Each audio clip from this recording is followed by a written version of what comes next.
The door was never supposed to be forced open. It was meant to be quick, quiet, and over before anyone realized what had happened.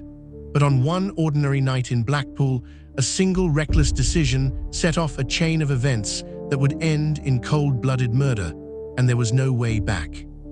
Welcome to Britain's Dark Files, the channel where we uncover the real stories behind Britain's most disturbing crimes, not just what happened, but how everyday choices spiral into irreversible tragedy. Tonight's case reveals how a robbery that should have ended with stolen drugs and silence instead ignited a violent revenge that cost a man his life. And as this story unfolds, you'll see just how fast control turns into chaos. If you want more true UK crime stories told with detail and respect, take a second to like this video and subscribe. It helps keep these dark files open. John Hutchinson was 44 years old. To some, he was a familiar face, known within certain circles, living on the edge of a world where quick money and dangerous risks went hand in hand. On the surface, nothing about that April day in 2023 suggested it would be his last. There were no police sirens, no warnings, no sense that his name would soon be spoken in a courtroom instead of a living room. Earlier that day, a robbery had taken place. Drugs were taken, lines were crossed, and in a criminal underworld where humiliation is answered with violence, that theft was never going to be ignored. What those involved didn't realize or chose not to accept was that stealing didn't end the danger, it only announced it. Within hours, anger was boiling, phones were ringing, decisions were being made that couldn't be undone. And somewhere in Blackpool, a group of men were already moving, driven not by logic, but by rage and revenge. By the time night fell, the robbery no longer mattered. What mattered was punishment. The robbery hadn't been planned with much thought beyond the moment itself. It wasn't a carefully mapped operation or a professional job. It was impulsive, driven by familiarity and the dangerous assumption that the rules didn't apply if the target lived outside the law. In that world, drugs were seen as easy currency, and stealing them felt safer than robbing cash. No paperwork, no police reports, no consequences, or so they believed. Earlier that day, John Hutchinson and others moved with a false sense of confidence. They knew who they were stealing from, and more importantly, they thought they knew how far it would go. The house, the stash, the opportunity, it all felt contained, almost routine. But robberies like this are never just about what's taken, they're about what's provoked. When the drugs were gone, there was a brief window of relief. The job was done, no alarms, no confrontation, just adrenaline slowly fading into misplaced satisfaction. But that calm didn't last, because in criminal circles, silence doesn't mean acceptance, it means calculation. Word travels fast when pride is wounded. The theft wasn't just a loss of drugs, it was an insult, a challenge, and for the man who had been robbed, it wasn't something to be brushed aside or written off. It was something to be answered. Phones lit up, messages were sent, names were mentioned, locations pieced together, while Hutchinson and those around him carried on, unaware of how quickly the balance had shifted. Anger was already hardening into intent elsewhere. This wasn't about getting property back anymore, it was about restoring control.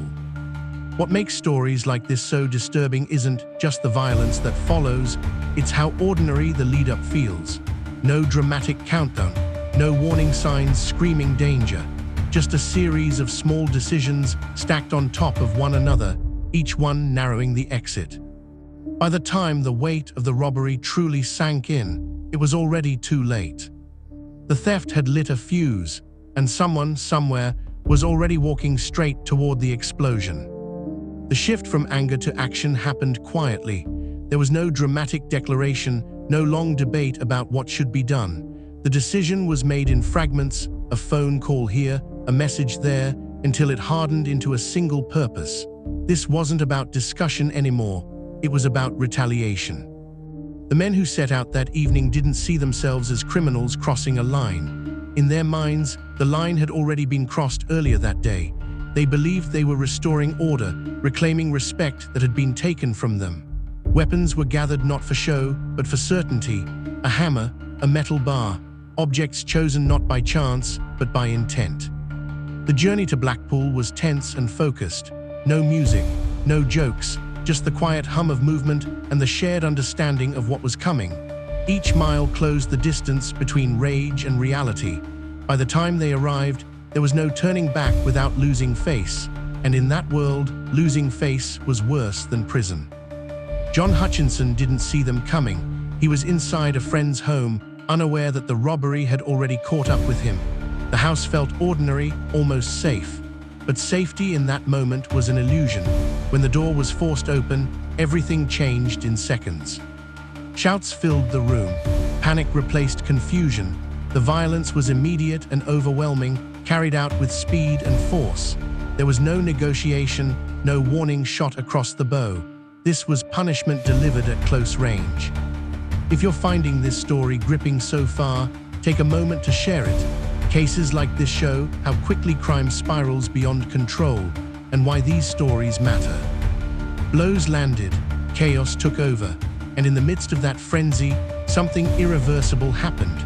What began as a robbery hours earlier had now transformed into a brutal assault, one that would leave lasting damage far beyond that room. As the attackers fled, they left behind silence, shock, and a man gravely injured on the floor. The adrenaline that had driven them there began to fade, replaced by distance and denial. But the damage was already done, and the consequences were only just beginning.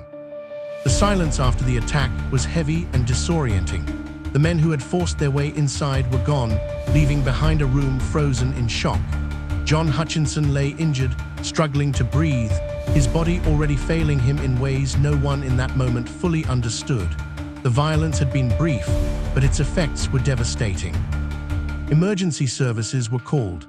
Paramedics arrived to a scene that told its own story: overturned furniture, panic in the air, and a man in clear distress.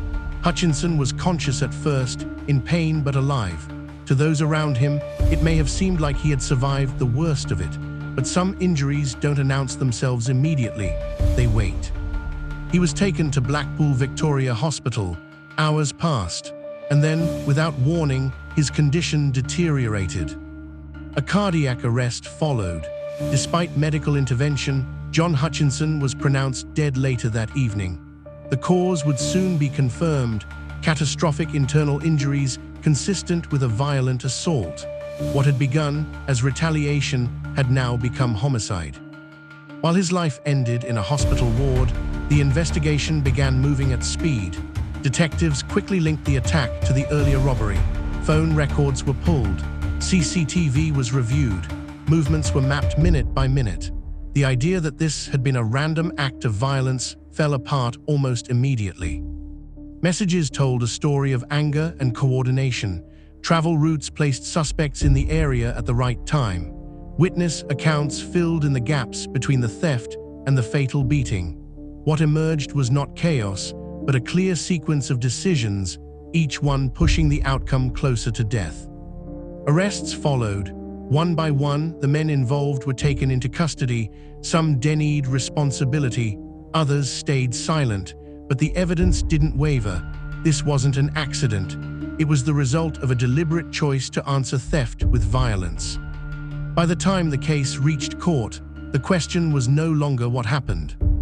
It was who would be held responsible and how severely.